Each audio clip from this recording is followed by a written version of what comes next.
Do you ever apologize even when nothing was your fault? Do you say sorry just to keep the peace, just to avoid tension, just to make sure no one around you feels upset? Maybe you apologize before someone even reacts, before you know how they feel, before you've had a chance to ask yourself if you actually did anything wrong. And maybe it doesn't feel like a choice at all. It feels automatic, like something your body does before your mind can catch up. If that sounds familiar, this video might explain more about you than you expect, because people who apologize too much aren't weak. They aren't overly sensitive, and they're not broken. They learned very early on that staying agreeable was the safest way to exist, that keeping others comfortable meant staying safe themselves. And today, we're going to talk about the psychology behind that. People pleasing isn't about being kind, and it's not about being weak. It's a learned survival response, one that forms quietly over time. For many people, it begins in environments where approval felt conditional, where mistakes were met with tension, or where emotional safety depended on staying agreeable. So the mind adapts, the nervous system learns, and slowly, pleasing others starts to feel like protection. Today, we're going to talk about the psychology of people pleasers, where this pattern really comes from, why it feels so automatic, and why so many adults move through life this way without ever realizing they're doing it. People pleasing doesn't always look obvious. It doesn't always look like agreeing with everyone or never having an opinion. Sometimes it hides in behaviors that seem normal, even responsible. Sometimes it looks like over explaining yourself, as if you need to justify every choice you make. It looks like saying yes when you want to say no, then carrying the quiet weight of that decision afterward. It looks like feeling guilty for resting, for taking a break, for needing time, as if your worth is tied to how useful you are to others. It looks like apologizing before you even speak, softening your words, bracing yourself for a reaction that hasn't happened yet. And often it looks like avoiding conflict at all costs. Not because you don't care, but because conflict feels unsafe. You might even hear yourself say things like, "I don't want to be a burden." It's not a big deal. It's fine, really. But inside, it never feels fine, because while you're keeping everyone else comfortable, you're slowly learning to ignore yourself. Most people think people pleasers are just overly nice, that they care too much, that they don't know how to stand up for themselves. But psychology tells a very different story. People pleasers are often highly aware. They notice tone shifts, facial expressions, small changes in mood that others miss. They tend to be emotionally intelligent, deeply sensitive to the emotional climate around them, and quick to adjust when something falls off. And this didn't come from nowhere.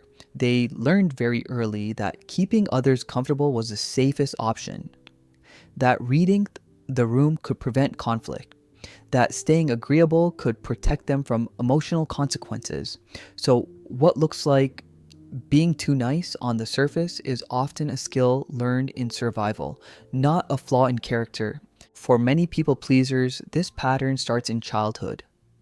Not because they were born that way, but because their environment shaped them, especially in homes where love felt conditional, where affection depended on behavior, where mistakes were punished harshly instead of understood, homes where emotions were ignored or dismissed, where being too sensitive was criticized and expressing feelings didn't feel safe, homes where anger felt unpredictable, where you never quite knew what would set someone off, so you learned to stay alert and quiet. As a child, you learned something, so slowly and silently. If I don't upset anyone, I'll be safe. So you adapted. You became agreeable. You became careful with your words. You became attuned to everyone else's needs and moods, not because you wanted to, but because you had to. When you grow up in an environment like that, your nervous system begins to associate peace with survival. Calm doesn't just feel nice, it feels necessary. Apologizing wasn't weakness, it was protection. It reduced tension in the room, it kept attention off you, it helped you stay invisible when being noticed felt risky. Over time, your body learned that sorry could stop discomfort before it started. That one word could soften reactions, lower voices, and restore a sense of safety. So now, as an adult, your body reacts before your mind has time to assess the situation. You apologize automatically, before checking if you're actually wrong, before asking if you even need to be. As an adult, these learned patterns can show up in very real ways. You might feel responsible for other people's emotions, carrying their moods as if they were your own. You might struggle to set boundaries, constantly saying yes even when your body says no. You might feel a quiet resentment, but not know how to express it, or even feel guilty for having it at all. And perhaps the most painful part, you might feel like no one truly knows you because you're always adjusting, always bending yourself to fit who others expect you to be. It's exhausting, and yet it feels almost impossible to stop, because this pattern has been your way of surviving for so long. Here's something important to remember. People pleasing is not your personality. It's not a flaw, and it's not who you truly are. It's a pattern your nervous system learned as a way to keep you safe when you were younger. And the good news is, patterns can be unlearned. With awareness, patience, and small intentional steps, you can begin to respond differently, instead of reacting automatically. The first step isn't about changing everything overnight. It begins with noticing. Noticing when you apologize unnecessarily, when you silence yourself to avoid conflict, when you agree to something even though it makes you uncomfortable. Awareness is powerful because once you see these patterns, you gain the ability to choose, to pause, to respond, and to act differently instead of automatically repeating old habits. If you see yourself in this video, know that nothing is wrong with you. You adapted intelligently to an environment that required it, learning skills that kept you safe and helped you survive. And now, you're allowed to grow beyond it. You're allowed to set boundaries, to speak your truth, and to take up space in the world without guilt or fear.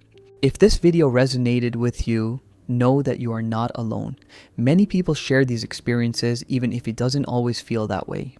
And if you want to understand more about how childhood patterns shape adult behavior, there's much more to explore. Cool? Ways to recognize, reflect, and begin to change these patterns. Thank you for being here, for giving yourself the time and space to understand yourself better.